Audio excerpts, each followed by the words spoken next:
to. If y'all, if you There's a difference in that class. What's going on, Unc? No. Yeah, I'm here, bro. Why are you still Hey, you got something playing? Is that you? You playing in the background? Yeah, I'm like, that's the. Yeah, I can shut it down. Yeah. Yeah, I'm in there. Cool. We live right now. We are live. All right. I Cool, can hear you loud and clear. We're live on Instagram, Facebook, and Are we on YouTube, man? Are we on YouTube? Yep. We're on YouTube as well. Very good, man. You can find us at I Ain't Your Black. We're also live in a couple other places. Man, we got so much to talk about, bro. Yeah, we got God's Live Matter and Making America Greater Than It's Ever Been. We're live there too as well. Oh, good. Roots for your damn self. Boy, I'm telling you something, man. Root for your damn self. Oh man, I should have brought my cup out here. here. Yeah, you didn't get your cup, man. I'm sitting there looking at my cup. I need it right here. I forgot all about something to drink because I'm sitting here gulping down a bunch of watermelon. Okay. Yeah, I got a whole plate full of water. Man, where you got those from? I wanted to be real cliche today. I wanted to be cliche and stereotypical. I see you wearing your 100 hat. Look what I'm wearing. Mm-hmm. You see what I'm at? I'm being a little controversial a little bit, man. Yeah. So we got cliche, controversial, and stereotypical all wrapped up in one show. Hey, the X Spaces, man, is blowing up, bro. I'm telling you, brother, you and I, we can come there and shake it up with our show, man. And I Ain't Your Black, and go in because and they gonna come at us, bro. They gonna come at us. But I'm telling you, bro, you and I, we could come in there come on X Space, and we can have them get them all. Let them come at us. You know, this is I'm the telling you, home bro. of Muhammad Ali. We done learned a few things. You know what I mean? We done learned a few things. Come on, bring it to us. Yeah. I'm telling you, man, I Ain't Your Black. I think we're gonna take this show to the X Space and really get people fired up. And I couldn't think about a better person I would like to do it with than with you, Joe. I'm not gonna let nobody else co-host with me. I Ain't Your Black on X. Okay, it'd be you and I. We go there and mess them up, bro. Go in there and just give a new one. Okay, shake it up for them. And you know what's crazy about it? They won't even see us. We ain't even got to get cleaned up. Okay, we can sit in our pajamas and come at them. It's all good, man. You know how we got to come out here and look all a certain way. You know, I didn't put my teeth in and everything, so you know I'm looking all moo. That's what's up, man. That is what's up. But hey, man, I'm actually thank you. You know what? Thank you, brother. You actually, you know, I was gonna cancel tonight, man, because I was wired, man, wired for the nonsense that I was seeing from the X Space, man. I'm glad you shook me out of it, brother. Thank you. You 100. You came along and 100 shook me up and said, "Nah, bro, let's just take it to the space." Is that what you said? You said, "Let's just take it to the space," right? Let's do it. Let's do it. You know. All right, bro. Yeah. Let's see. Well, you know, I actually AINTYOURBLACK. You know, we can add X to the space as one of the places to stream live. I don't know if we'll get it this week, but we can add that as one of the spaces that we because you already know how to get in there. So oh man, that will be so we can do that. And make this make that a thing. You know what I mean? Yeah, I want to do that, man, because you've been having a lot of fun on X. Yeah, I've been having a lot of fun on X, man. And X has also increased my dollars too, man. I gotta admit, I just sold a lot of books, audio books. I done made it controversial. I had multiple people coming at me from multiple Jaras and ethnic backgrounds and from different countries and everything. I gotta admit, man, the X space has been good to me, man. I'm not gonna lie. All right? I'm not gonna lie, and I'm gonna lie. It's been I actually started going there accidentally. Was listening to this Sway Me and this Carl, them talking about Freeman. That's actually how I initially got there. I was just one night. I was just like, what? So he came up and Sway Me, who's on. She's a big component talking about Freeman, and then Carl, and that's how I got connected to Arthur, and who got me my verified Freeman. So I owe X a lot, man. So I really would like to go there and rock it there and stir it up a little bit, because I owe X a lot. I mean, they really they've been good for me. It's been good for me. So when you ready to do our break? Are we ready to do our thing? Yeah. Are we gonna do our intro? You need to go. Okay. Yeah, we're ready to do that. What I'm doing is Oh, you think you're trying to get X? Try to get X in there? Yeah, I'm trying to. Let's see if we can make that happen.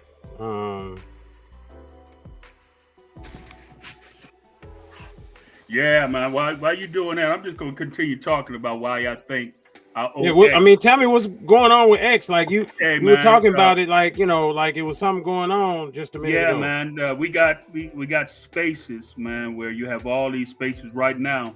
It's a space going on called Freeman, or by ethnic Freemans.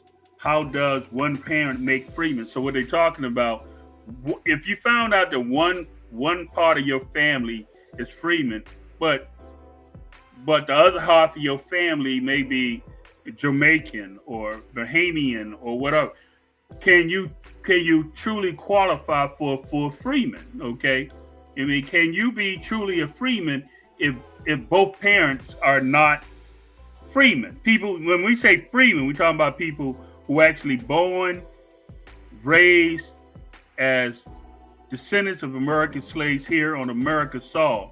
Okay, both of your parents come from that.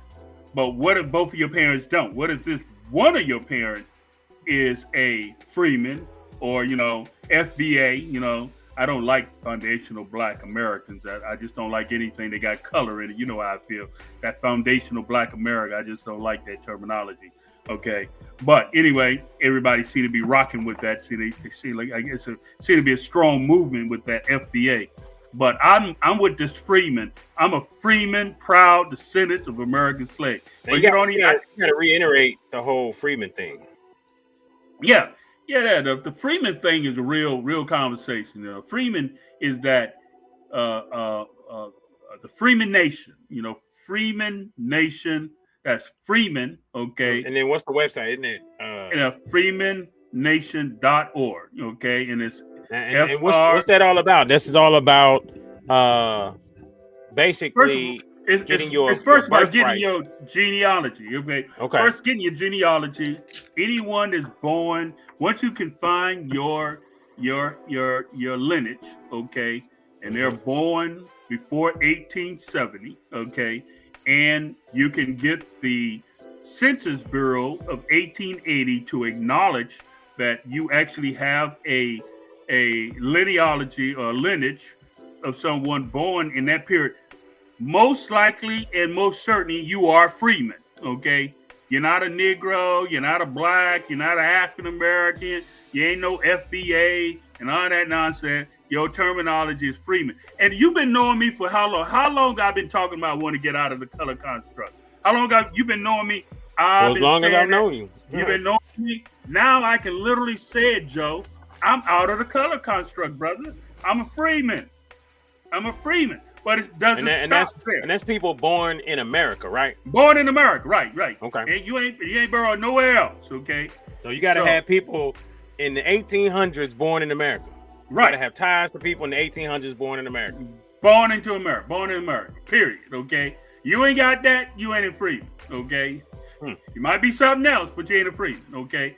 And that's still saying descendants of American slaves, saying that. But freeman is the terminology that America actually allowed back there with Abraham Lincoln with the Freeman Bureau, okay? So it's a little history. It's a lot of legal authority when you say you're a freeman, because everybody know the terminology freeman, okay? We culturally allowed it to lose its authority because I'm gonna keep it 100. Many of our people didn't know what they had. We didn't know anything about the freedmen. We didn't know how powerful it was. I'm going to give credit to these young folks born after 1960. You know, I'm going to give credit to Arthur. Arthur, man, I'm going to tell you, Arthur is the brother that put this together. And not only did he put that together, Freeman Nation, but he also put together the trust. So what's so cool about it, that once you get verified that you're a freeman, your name is automatically put into the trust. Now, what's the trust? The trust means we no longer sitting around waiting for the government. We don't want none of that government money, okay? Because you can't put government money in a trust, okay? Can't do that. The moment that you do that, you got problems, okay? We don't want that.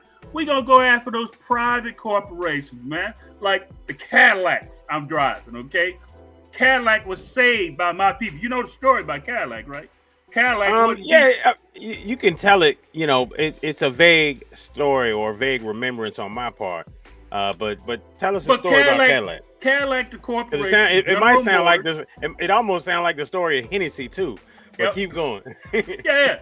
Cadillac, General Motors would not be in existence if it wasn't for freemen folks. Okay. One day, you know, they wasn't selling Cadillacs to brothers and sisters. Brothers and sisters had to go and get white folks to go get the Cadillac, and they would come over and pay the people on the side because they couldn't walk into the car dealership and buy a Cadillac themselves, okay? So they used to go and get white folks to go and do it for them. So one day, it was... I had to do that recently. I had to get a white guy to take care of this car that I was purchasing off of Facebook Marketplace recently. I wasn't getting the good responses from the white dude. We call that play face. You had to so then I had to go holler at one of my white boys and was like, "Hey, bro, I need you to do me this solid." And he did it and went and picked it up for me. And when it picked it up, it was Madisonville, Kentucky. It was all good, right? Yeah, it was. He was able to get in contact with him easily, man. Dude responded, no problems, no issues. You know what I mean? He even got the price lower than what I was gonna get it for. So, you know, I wanted to pop up. I wanted to pop up real quick and be like, message.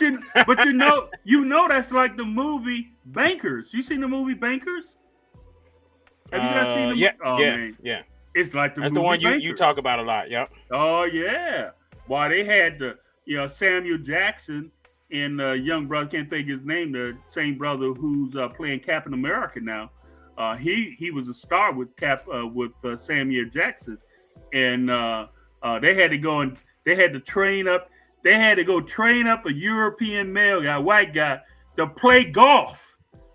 The white guy didn't know how to play golf, so Samuel Jackson knew the game of golf, but they knew that they had to train him to play golf to go make the deal with the bankers that they needed to do this contract with. And the deal was going to happen on the golf course. Exactly. Okay. On the golf course. Okay. But back to Freeman, man. So back to Cadillac. Yep. So the Cadillac, they wasn't selling Cadillacs to brothers and sisters, man. So our people was, people are well-to-do, athletes, entertainers, and everything. They were getting their white friends to go to the car dealership and buy the Cadillacs for them and everything, and they go ahead and transfer the Cadillac back in their name and everything, and they get them they paid them some extra money. So whatever was going on, what was happening, that there was a what they call a depression. Things was not looking good, and someone walked in the boardroom and said, I can actually help you all make money if you all be interested in selling Cadillacs to Negroes. So the guy said, "What do you mean?" He told him the story. He said, Negroes buy Cadillacs like, I remember growing up seeing Pan. Did you have anybody you had in your family had Cadillac? Yeah. I mean, that just seemed like a that was just like vehicle. I mean, yeah, the vehicle I was really interested in was the Porsche. My uncle had a Porsche when I was a kid, so that was what I was looking at. But yeah, the caddies, they've always been fascinating, right? But the Cadillac was the vehicle of choice for Negroes back then, and so what happened is that the Cadillac went ahead and saved himself. Look it up. Don't take my word for it. Anybody listening to this, look up who saved Cadillac. Go look it up. The black people, black man that helped save the Cadillac. Blacks, freedmen helped save Cadillac. So these are going to be the same corporations that our trusts go after. Okay, these corporations that got paper. We're going to ask them to make a donation to our trust. Okay, think about Prudential. Think about Metropolitan. Think about all these banks and everything that actually made their money off of the back of slaves, the freemen. So now we're going to give them a place where they can, make their contribution, okay, or create an alliance with the Freeman Nation by this trust. No longer waiting for the government to do anything for us. I like that better because we then created our own inheritance. I'm not talking here, right? We no longer waiting for the government to do any reparation for us.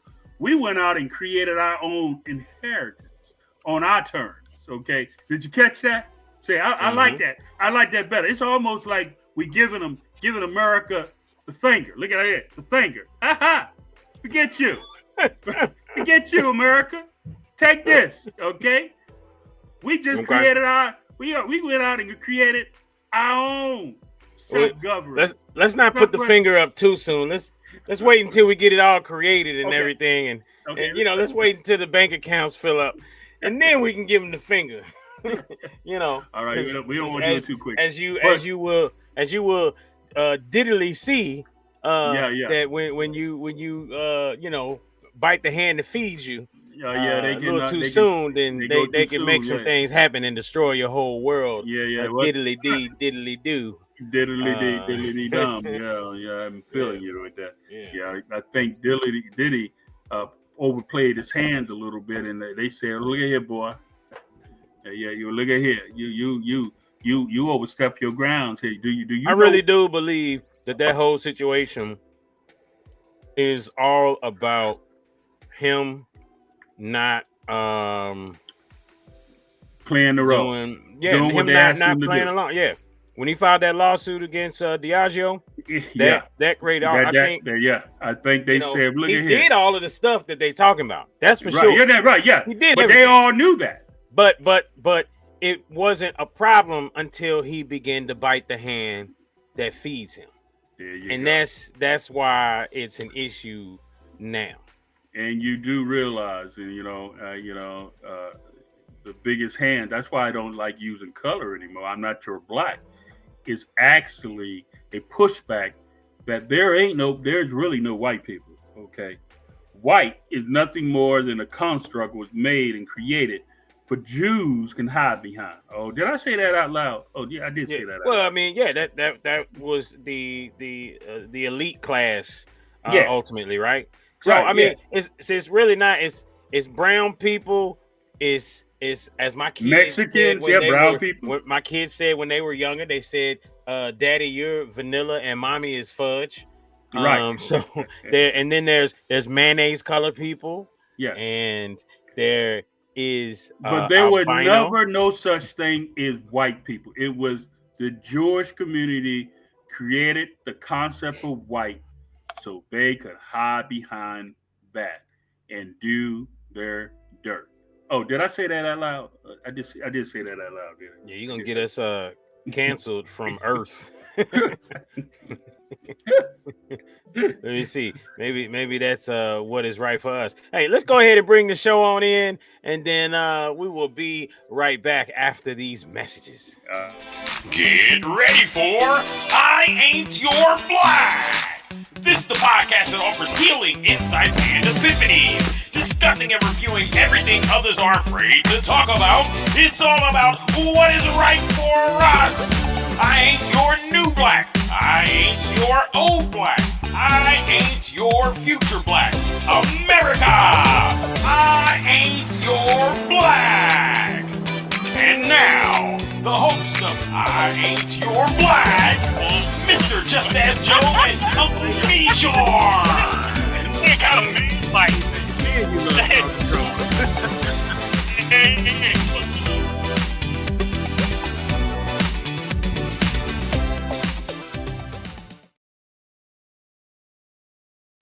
Who taught you to hate your own kind? Who taught you to hate the race that you belong to? So much so that you don't want to be around each other.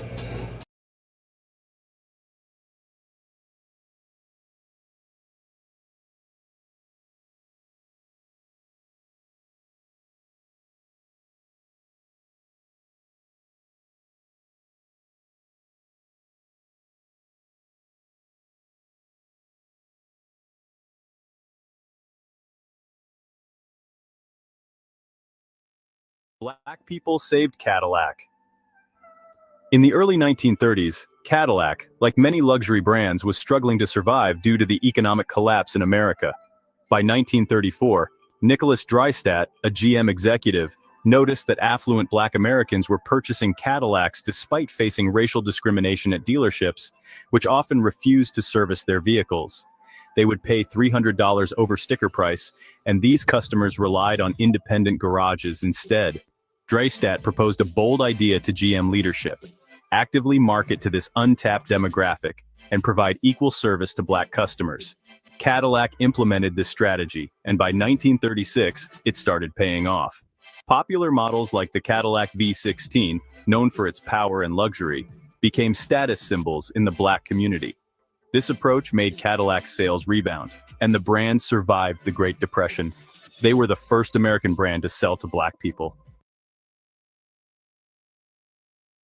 This is what Ivy League universities you can get into with a 3.6 GPA. Yeah, that's what I'm talking about. Man, you picked that right on up, brother. That's what I'm talking about.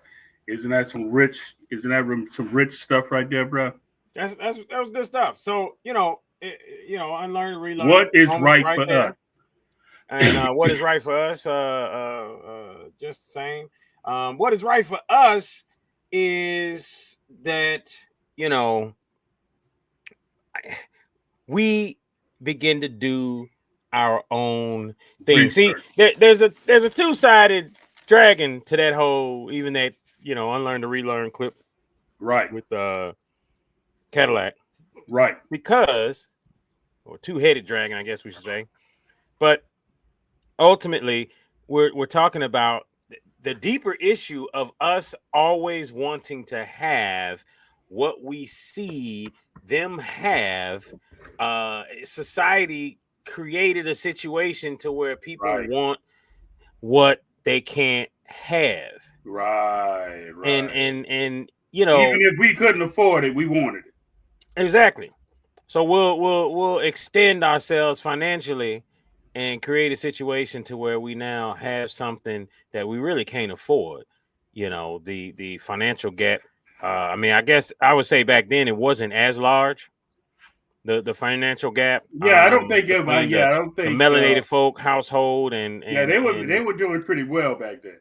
Yeah, exactly. They were doing pretty well back then. They were doing but pretty good. What they noticed is, and remember, we're talking about the affluent individual was the one that was buying the Cadillac. Okay, if you go back and listen to it, it wasn't just the regular folks, but it was a lot of very affluent individuals that was playing sports or and different things that they were doing entertainment. They were doing things. But again, the times were different.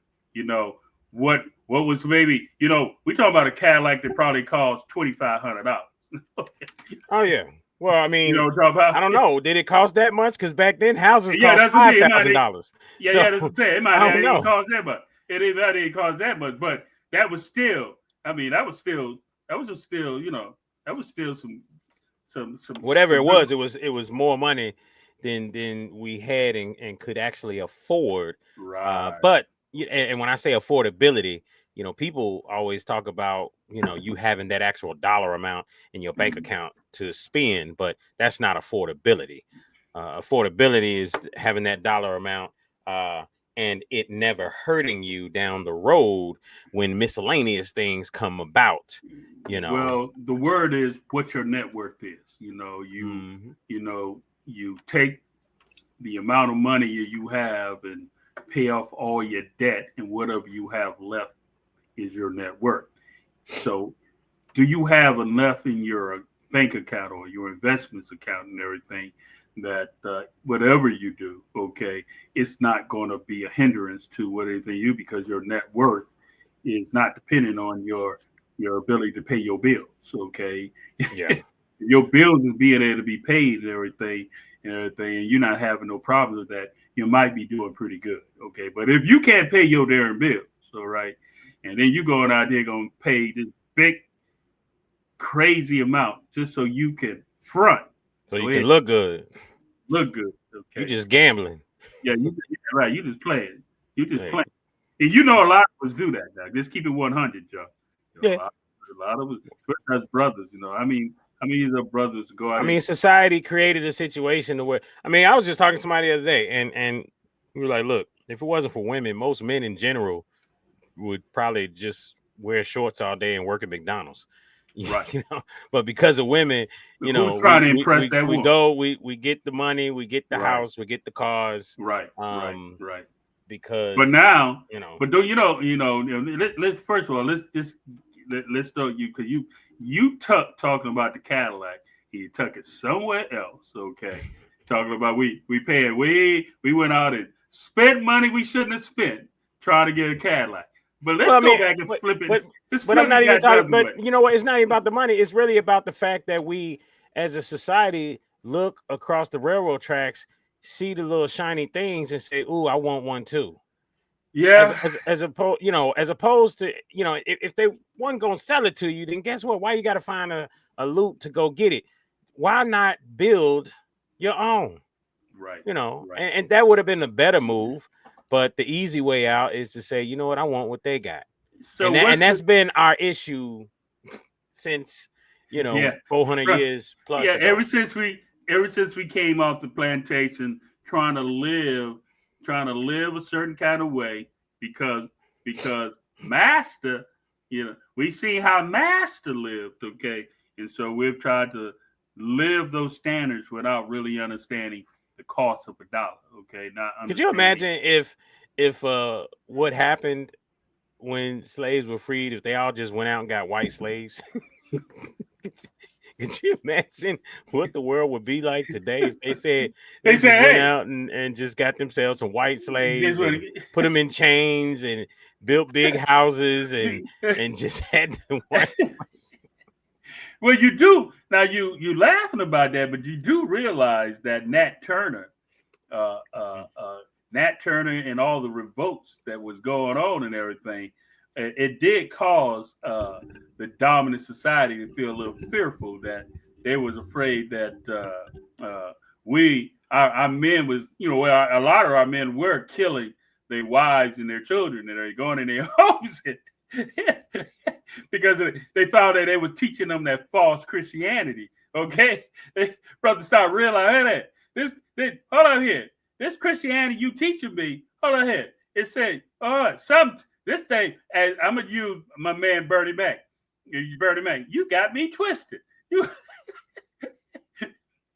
The slave brothers, like we may not be able to read very well, but we read this Bible. And this Bible says something that you ain't supposed to be enslaving me. I'm supposed to be equal. I'm supposed to be your brother.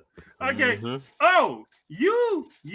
I mean, think about not very highly intelligent people. They ain't went to college, but reading the Bible and learning that the Bible is not what they thought it was. Not as racially damning as Master what and was taught once thought. Because I mean, 12 Years a Slave, it Yeah. depicted them reading the Bible and then throwing in words and depictions on their own as they were reading, just to continue to enslave That these reinforce people the mentally. slave. Yeah, to reinforce that movie. I'm glad you brought it. I love that movie, A 12 Year Slave, because when you go back to the movie, if you really look at the movie, okay, the brother got bamboozled into becoming a slave. He thought he was He was hanging out. He was hanging out with some people. They took him, wined him, dined him, gave him something to dined him, drink. He got hugged up drunk. on him. He was a free man, and then next thing you know, woke up the next morning. And that's why today, I have select few We of laughing white about it, friends bro. that I hang out with. I just Right. don't go and randomly hang out No. because they party too hard sometimes. Yeah. You know what I mean? Yeah. I Hey, got to I've have at been least to- one of my Caucasoid friends somebody. there Yeah, to party I've with been the to other parties. Caucasoids. Hey, brother, I've been to parties being the only person. Ain't no way in the world I'm gonna end up as a slave again. Because I'm telling you right now, it's a reason why God ain't put me back there. I'd have been Nat Turner every day. Even though they would have had me in the house, I'd have been living a good life. But Hey, I've been mass. brothers. You've been a house brother, right? You've been a Hey, house. they would have had me in the house, and I'd have been Nat Turner in my mind, thinking about them knives and them forks that I'm about to put on these tables. Mm-hmm. But Wow. hey, check this out. Since you brought up 12 What years. What happened to the whole family? They didn't serve me. Therefore, I got rid of them. Hey. But the part of the 12 Years a Slave that I like, I don't know if you remember this, but Brad Pitt played a part in that movie. Okay, Brad Pitt was the guy that came up talking to the master, and Solomon. Solomon overheard him talking, and he heard how he was talking to him, and the guy was rebuking the slave owner for having slaves. Okay, rebuking him, and he was saying, didn't God create man, and then God created them, and the slave owner said to him, basically he told the guy who was Billy, say, you and your northern ideology gonna get you in trouble. you not speaking in northern, you speaking in the south, okay? And so I be careful in how you talk and speaking. So I can't think of what Brad Pitt's character name was, but Solomon overheard him talking. So when the master left, Solomon had already been trying to get free from there, right? I know you better know anybody seen it. He tried to get free, but he got caught. Yeah, he got caught and everything. So he wasn't so trustworthy. But he thought this is what faith is, okay? When you think you at your end, okay, there's still another opportunity for you to what? Exercise your what? Your faith, okay? Exactly. He didn't have no money. He didn't have no paper. He had no pen, no nothing. All he said, asked my man. He looked over. He said, "Sis Solomon, so I heard you talking to Master. Did you mean all that you were saying? Wait, did you really mean all that you were saying?"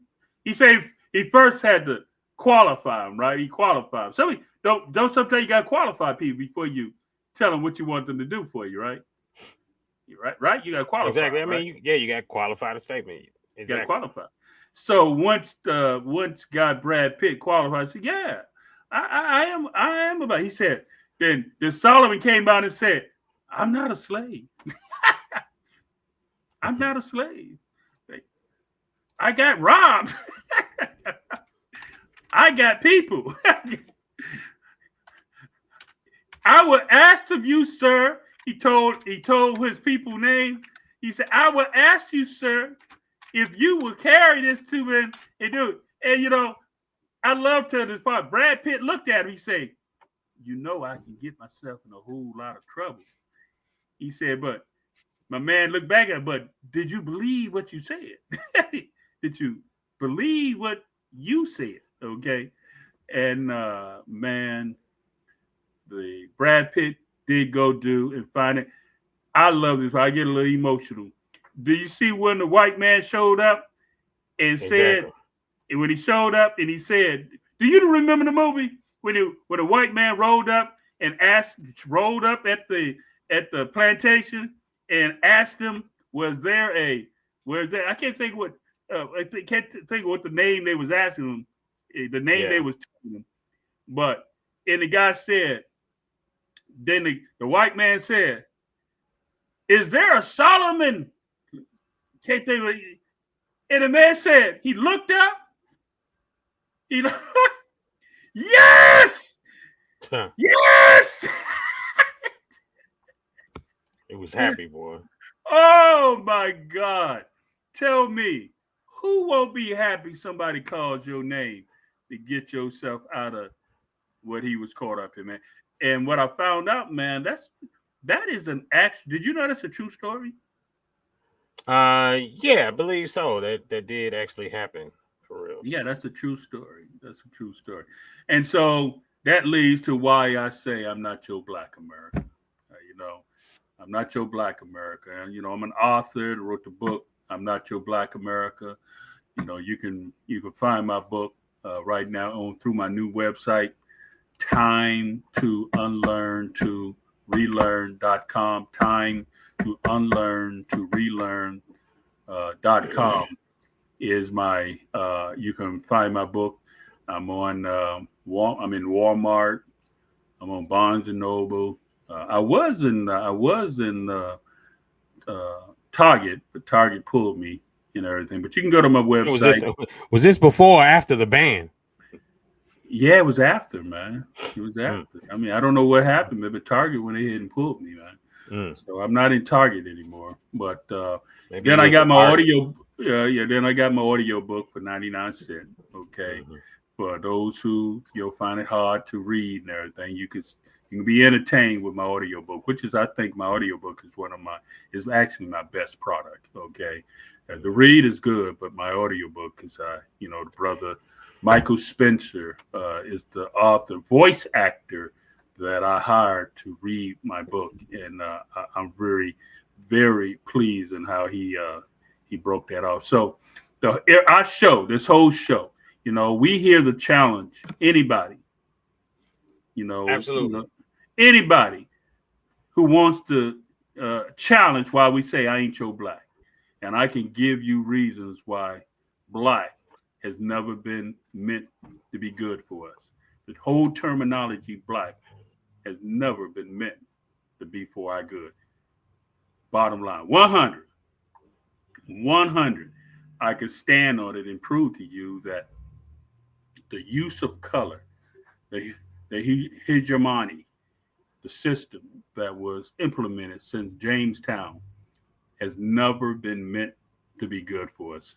And so once I studied that and I got knowledge of that, I decided to write my book and drop it out there for anybody to read it. And and matter of fact, Joe, I tell people, man, that's why I want to go on X Space, man.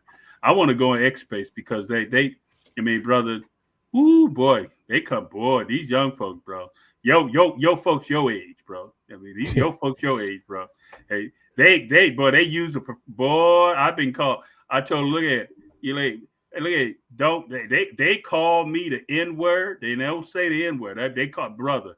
They call bro. These folks go get bro.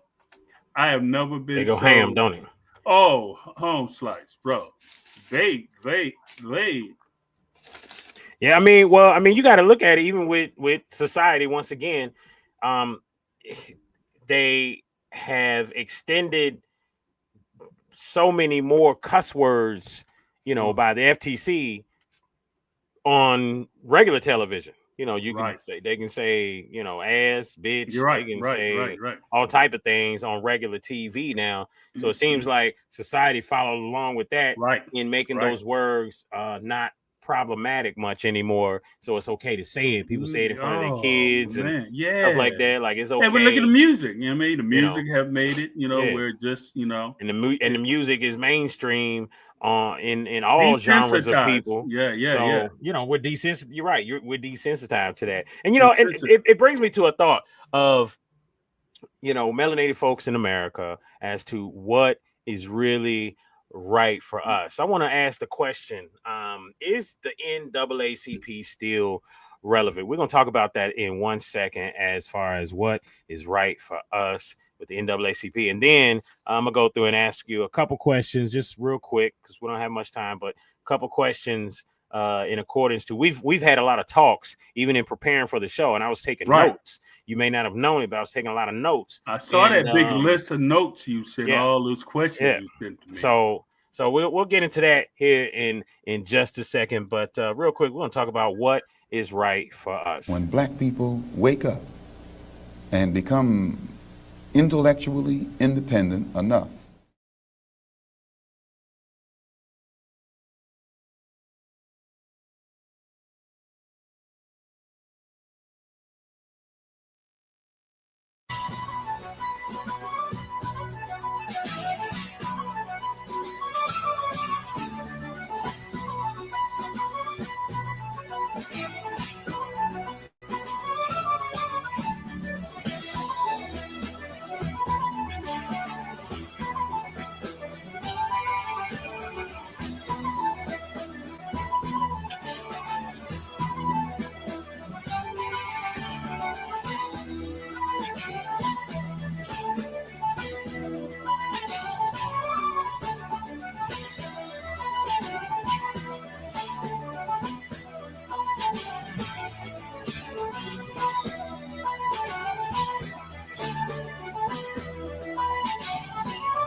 Thanks to the Opera Browser sponsor, this is easily the most organized buying section I've ever. What is right for us? Well, I'm going to be straight up with you, man. Well, first, when you talk about that, what do you think about what we just looked at concerning the NAACP? And I didn't know that they kind of beefed with the Black Panthers. I didn't realize that, and it's interesting because the Black Panthers were just depicted by mainstream society as this, militant group that hated white folk. Right, communists. They made them out to be communists. Exactly. When the reality was all they were doing was focusing on protecting, educating, and governing our own people, saying, hey, we don't need to assimilate. Right. Or you don't need to go get that Cadillac on the other side of the bridge. Right. We can do it all ourselves and govern ourselves. They don't like us. They don't want us. Why don't we just govern Why ourselves? don't we govern ourselves? That's and all now the Black in Panthers recent years, the NAACP is coming back saying, hey, maybe we need to get a little bit more militant because, it's not working. So what do you think as far as what is right for us in concerning that right there with the I think the NAACP is outdated. I think I'm just keeping it 100, man. I think it's outdated. Because you and I are members to a local NAACP. I was. I cut my membership with them, bro. Got you. I went ahead. I haven't been in a while. No, you know when I didn't go? I didn't stop going when they didn't come out for me for my lawsuit, man. I mean, they turned it back on me, man. So, and the crazy thing is that you ended up winning that lawsuit on your own. Yeah. But it could have been a bigger play. It would have been a big, even the community even at the large, attorney, simply, even the judge. Yes. Simply because what your lawsuit tied into was what large corporations tend to do to people who they think are who they think are not attribute. financially who they think not financially stable, and those who they label as the NIGGER. Okay, you get $10,000, and that's it. Oh man, that's $10,000. That's good money. Now 5,000, what they try to get, they try to get. But your lawyer gonna take some of that 10 grand. Yeah, anyway. you're right. You're gonna see about 6. Yeah, no, the NAACP, when they did not come out for me, and the same thing with NAB, National Action Network. Okay, they too did not come out and support me and everything. I realized that they outdated.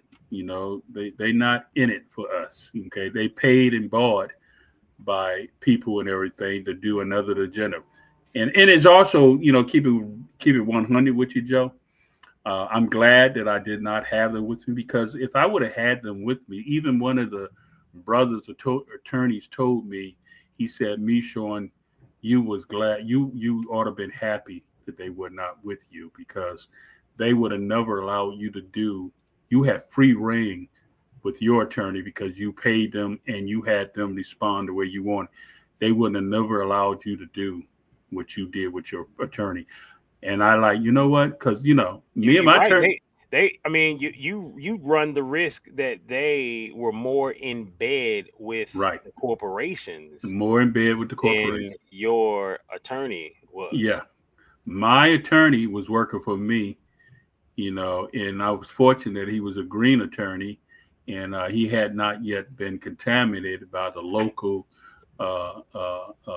attorneys in town and everything. So I was fortunate. I actually would say I was blessed. Okay, I was actually blessed that I was able to do my case. So I believe that the NAACP need to be shut down. Anything that got color in it these days, man, I'm done with it. You know, if you got color in your name, you know, I'm not, you know, anything associated to color, I think that you need to be shut down. Okay. The same thing I think about the, you know, historical Black college universities. You know, that needs to be shut down. Okay. They need to be called the historically Freeman college universities, but they need to take that Black out of there. You see where I'm going, man? Anything that got color, anything associated to color, anything that ties in to the fact that someone's trying to treat you a certain way and have you respond a certain way and everything to keep you in a box of color needs to be struck down. So that's why I say the NAACP is outdated in the 21st century. They are still playing off a playbook that is not relevant in the 21st century today. I mean, that's how I feel. And I can say that because I was able to win my lawsuit against a major corporation without even bringing up color. Did you know that, Joe? Did you realize I did not file my case based on color? The concept of color, even though the attorneys was trying to get me to go color, I never allowed them to make my case about color, about race. I stayed strictly on the fact that I was an American surgical technologist hired by this hospital, and I got lied on. Okay, that's all. That's what I stood on, brother. I never brought, even though there were 5 white women. Okay, and everybody around knew that color had something to do with it. But you know what I would not do, Joe? I never allowed them to talk about color. And it turned out to be, it was a smart play. So let me ask you this. Let me ask you a question. You know, you said you believe in the potential of America. Yes. You know, a lot of people right now, I mean, you just mentioned America. You mentioned you like America. I saw there's a campaign with this brother who he seems to be more conservative. He's a basketball player, celebrity. Right. And, I mean, oh, man. Uncle Me showing to knock himself into next week.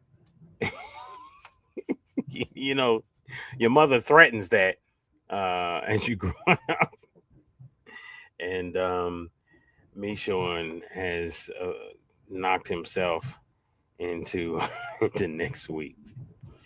But my thoughts with that is believing in the potential of America. That just the same seems to be a double-edged sword. I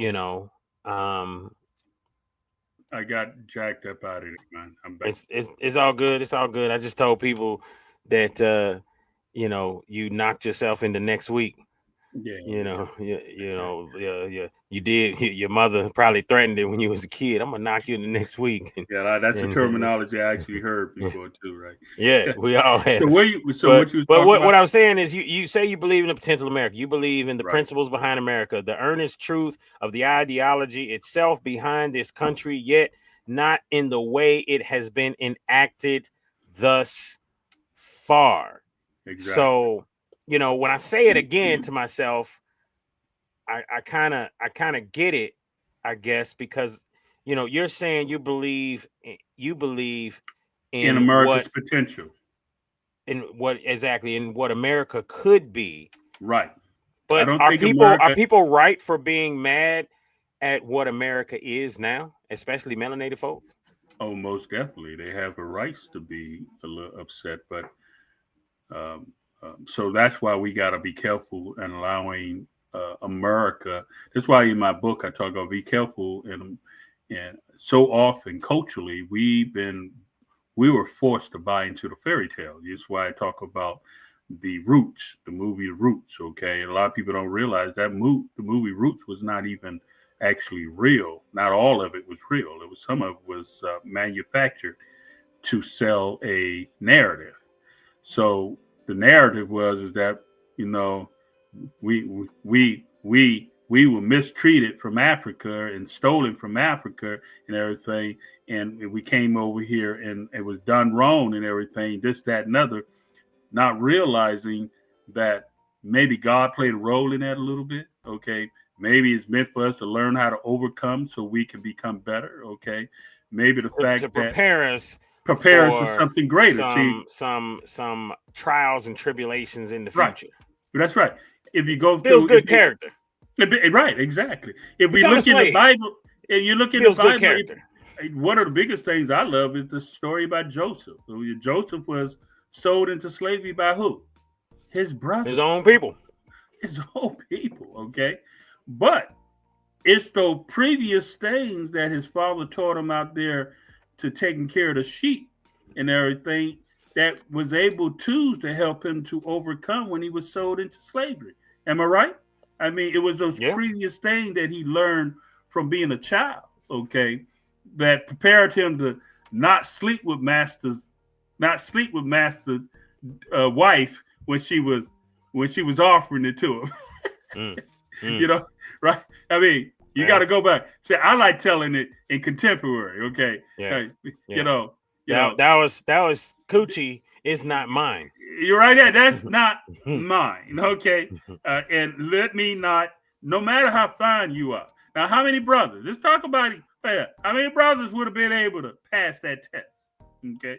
I mean, you talking about today's brothers, then maybe not. Maybe not. It's a whole different story. So Joseph, so we get mad about America, but who we should actually be putting our attention on is ask God, why are we here in America? See, that's why I say America's potential. I don't believe America totally reaches potential because not 100% of all American citizens was on the same 100 equal as everybody else. Now we are, okay? We're on the same playing field. Right, we're in the same playing field. But we have to realize that too. ourselves that we have the same capability. The Constitution works for you too, but you should probably learn it. You know, taxes, they benefit you too, just like any large corporation, but you should probably learn about how to play taxes. that. It's like playing a game of chess.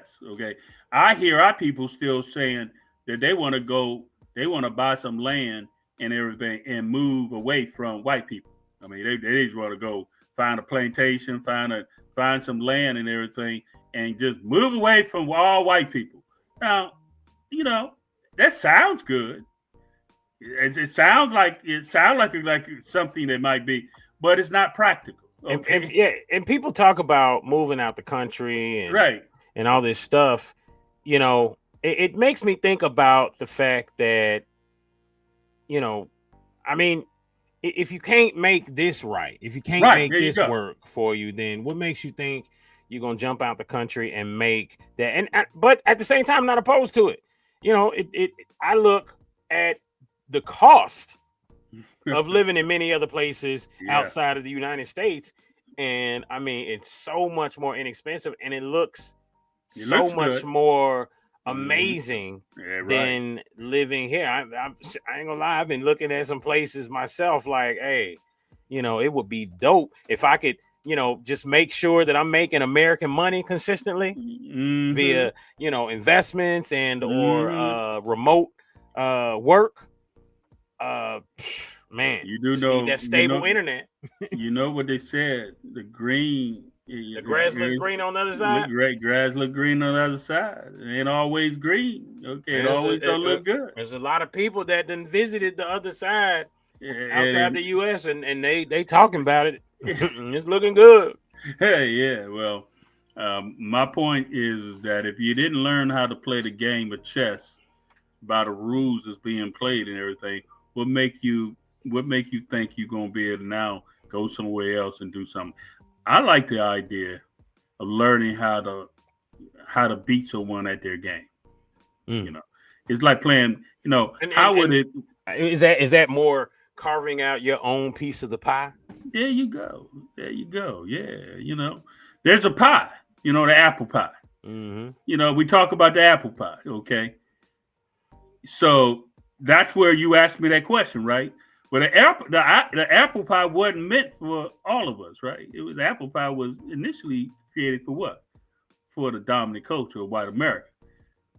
We have pushed the envelope that now we can get a slice of that pie. Now the key is how much of that apple pie do you want? Okay, you got to make that decision. Okay. True. You know, and you know, even when you talk about that, people talk about, well, let's move to our own place and have a whole bunch of melanated folk all in one place. And you know, I've seen that. It's called Kennedy High School in Richmond, Virginia, and you know, all it is not great.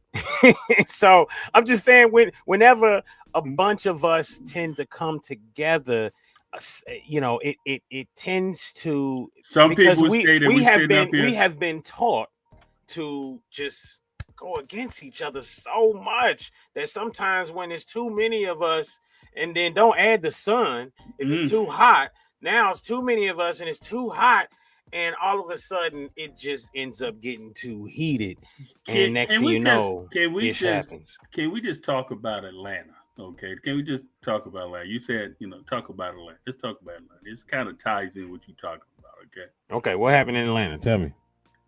Freaknik. Is that still going on? I mean, did they bring that back? No. You're talking about from back in the day. Yeah. Oh, yeah, I remember Freaknik. Yeah, Freaknik. And did you know? But that was around the time that, and it wasn't Freaknik itself. It was the ability to video. And that's what really did it. That was back in the era when, you know, video cameras on people's shoulders and in people's hands was becoming more and more. It was still, you know, it wasn't as much of a normalcy, but man, anytime somebody saw a camera, boy, you had active food, all of a sudden, everybody, man, all of a sudden, especially the women, they listen, Steve, getting it. See, I grew up in the 70s, brother. Okay, I'm born 1961. Okay, before Atlanta Freaknik came along, there was black exploitation. Okay. All right. Where, you know, to do everything that you could do to get over on the white man, okay, was a thing. Okay, anything. I mean, whatever you did, everything. And if you could have a white woman to help you do it, oh my God. I mean, it was that you remember the Shaft movie? I mean, you seen some of that old stuff, right?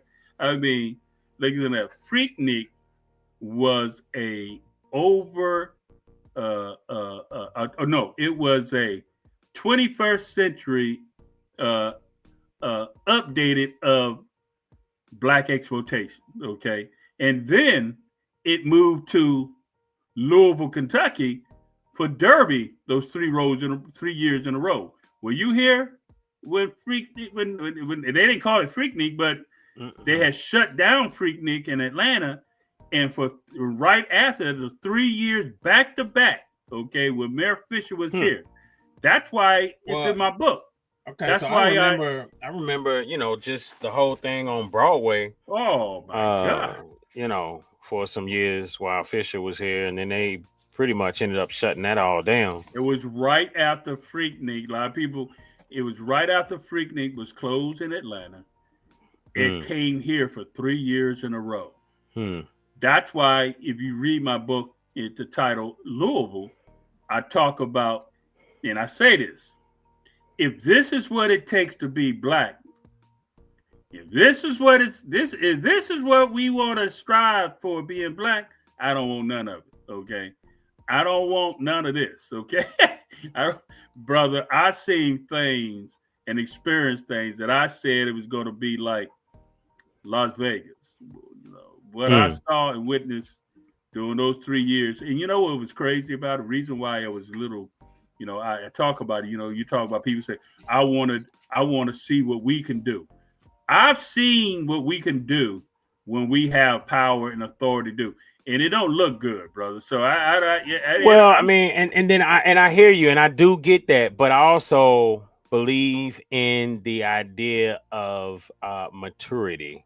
I'd like to believe that in these recent years that there is, but here's the thing.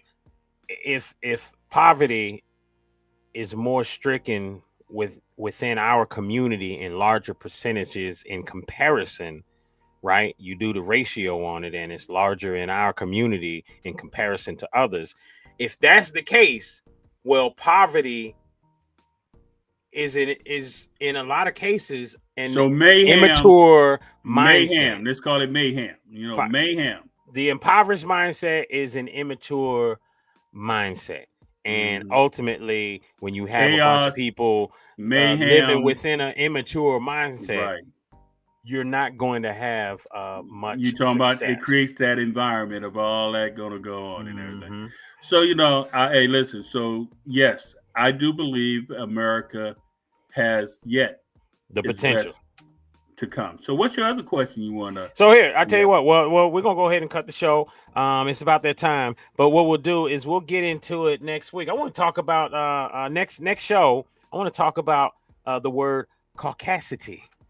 Caucasity. Caucasity. Yeah, that was something that we talked about.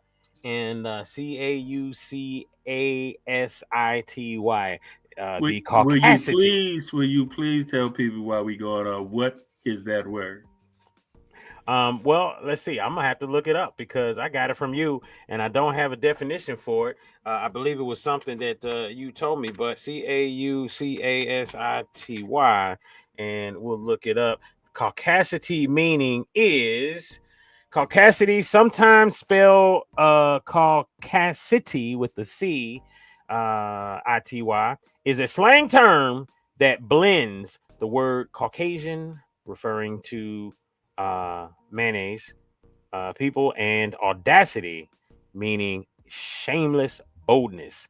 Essentially, caucasity describes behavior perceived as stereotypically white. Initially, it poked fun at behaviors thought to be uniquely associated with white people, often bizarre or unusual actions displaying white privilege, as well as expanded to call out instances where white people seemingly act with a boldness or disregard for consequence having because the of their audacity perceived to be white. privilege, having the audacity to be white, yet pushing that whiteness before your steps. Yeah, So that's gonna be a your good whiteness conversation, is yeah. before your Right. so Well- you walk in here and your whiteness is here. Like your white, Yeah. you done pushed your whiteness out here. Well, you do know, you do realize that in front of you. So, what is the equivalent of that with us culturally? Because people do that. We do that. We will walk in the room, and I see it in the operating room when I was there. I mean, I know you want to close out and everything, but I see it where people walk into a space. And I saw it in the operating room. People walk into space and they push their blackosity, okay, before everything else, okay, and they think that that's supposed to mean something in a room where nobody gives a damn. Nobody give a damn about you walking in there with all your blackosity, I'm using. I don't know if that's a word, but what's the equivalent? I think of it would that? just be blackness. Blackness. With your blackness. With But your blackness. so we'll talk about that. The caucasity. Well, Joe, of a I have person. to thank you for bringing. I'm going to go ahead and say to you, thank you, Joe, for getting me woken up out of my depression that I was having a little earlier. It's all good, brother. Because I almost didn't want to do this show because I was a little irritated about some things I was seeing on the X space. But thank you for giving me an opportunity to shake that off, man. You're a good friend. You're a good co-host. You're a good buddy. And it's good to do this show. I Ain't Joe Black with you, brother. Absolutely, man. I agree and believe the same about you, my brother, from another mother. Folks, this has been another episode of I Ain't Your Black. We'll be coming back like we do every other week. And I believe we got a couple special guests that we'll be bringing back or bringing the next show. So we will see you then. And peace. Get ready for I Ain't Your Black. This is the podcast that offers healing, insights, and epiphanies. Discussing and reviewing everything others are afraid to talk about. It's all about what is right for us. I ain't your new black. I ain't your old black. I ain't your future black. America, I ain't your black. And now, the hosts of I Ain't Your Black, Mr. Just As Joe and Uncle Mishore. You got a mean like. Yeah, you know.